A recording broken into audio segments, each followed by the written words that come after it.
Well, hi, this is Gary. Thanks for joining me again here at Story Vlogs. And actually, this is going to be a two-part series because, one, I want to keep it short. I promised you that I would keep these short. But the other is because there's a story in the Old Testament that I believe ties into the story that I really wanted to tell in the New Testament. But I feel like, we need to start with this one in the Old Testament. And let me give you a little background on it. It comes from Exodus 3 is the background. Moses has grown up in Egypt. He's gone into exile for 40 years, and he's gotten married. He's with his father-in-law and shepherding his sheep out by Mount Sinai. And while he's out there shepherding these sheep, an angel appears in the fire in a bush, and Moses is curious about that. And so he goes over to inquire as to how could this bush be on fire and yet it's not actually burning up. Well, God sees that Moses is approaching, and he calls out to him, and they have this conversation. And in that conversation, God tells Moses that he has heard the cries of his people. He's concerned about them, and now he wants to deliver them. And he wants to use Moses to do that. Well, Moses comes up with all these different excuses like, but I'm not a great man, and what should I tell the people if they ask who sent me? And God, in his faithfulness and his kindness and gentleness, answers Moses and is able to alleviate the different questions. And then God tells Moses exactly what's going to happen, the plagues that he's going to send upon the Egyptians. And then this is where our story for today is going to begin. It actually begins in Exodus 4, and this is where it will begin. So Moses then questions God, and he says, but God, what if the people don't believe me? What if they won't listen to me? And what if they even question if you actually even appeared to me? God says to Moses, Moses, what do you have in your hand? Moses says, my walking stick. Throw it down to the ground. Moses throws it down and it becomes a snake. Well, Moses starts running away and God calls after him and he says, Moses, pick up the snake by its tail. You can only imagine Moses goes down, picks up the snake by its tail, and it turns back into a walking stick. And God tells him, he says, this is so that my people will believe that the Lord himself has appeared to you. And that's our story for tonight. What's in your hand? What is your walking stick? What is that thing that God will continually show you that he's going to use you and work through you in the ministry that he's called you to? For you see, God continued to use this walking stick in many, many ways throughout Moses' life. In the plagues, there are so many times when, for one, when he touched the ground, that the gnats appeared. When he touched the Nile River with the stick, as God had commanded him to, then the river turned into blood. So many times God used that walking stick. When they went to cross the Red Sea, God instructed Moses to put the stick into the sea, and then the waters parted.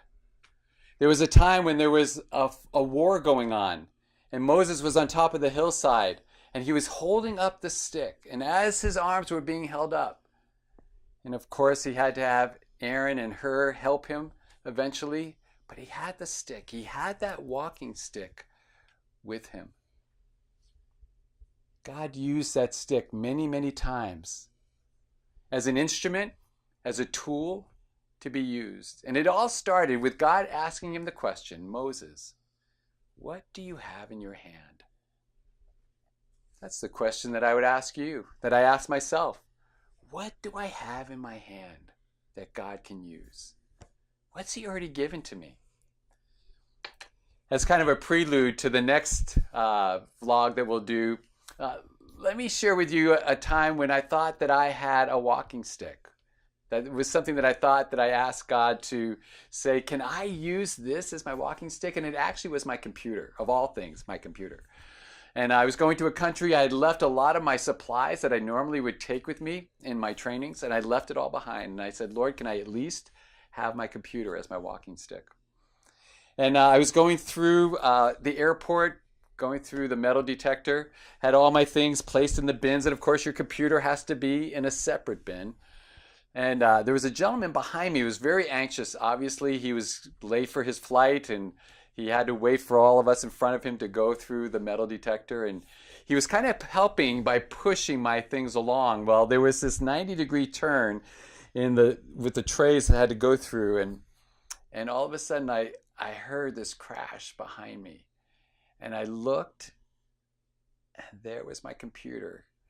The guy on the ground, the guy had pushed it so hard, and I had not gotten around it enough in time to be able to take it through the turn, and so it went crashing to the ground. And my first thought, I wasn't mad at the guy per se at first, but I was like, but Lord, that's my walking stick. What am I going to do without my computer? And I realized that, no, that wasn't what God wanted me to depend upon. Well, as I was preparing for this session, I was wondering, Lord, what is my walking stick? What is it that you've given to me that I can say, you know what, you've proven yourself to be faithful and true, that you have done miraculous things through me, through something. What is it that's in my hand? And as I was thinking about that, I thought, the one thing that has carried me through has been God's Word. And we all have God's Word.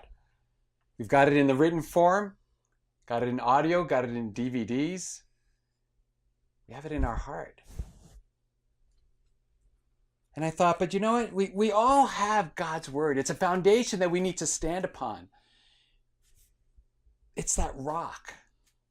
It's that solid foundation that we all have in reaching and discipling children. So I was just asking the Lord, I said, but Lord, so what is my walking stick though? And he began to show me that through most of my lifetime, especially my walk with him, he's enabled me to take his word and to be able to share it, to be able to tell his stories in creative and yet very simple ways. And through that, he's impacted many people's lives. So that it's not just a word. It's not just a story. It's not just my words that he's used, but he's taken that and he's empowered it.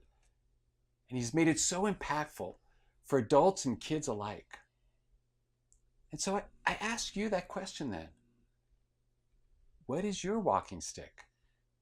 What is it that God has given to you that you can look back and see his faithfulness, see his power, see how he has worked in your life and allowed you to work and be impactful in the lives of those around you? What is your walking stick?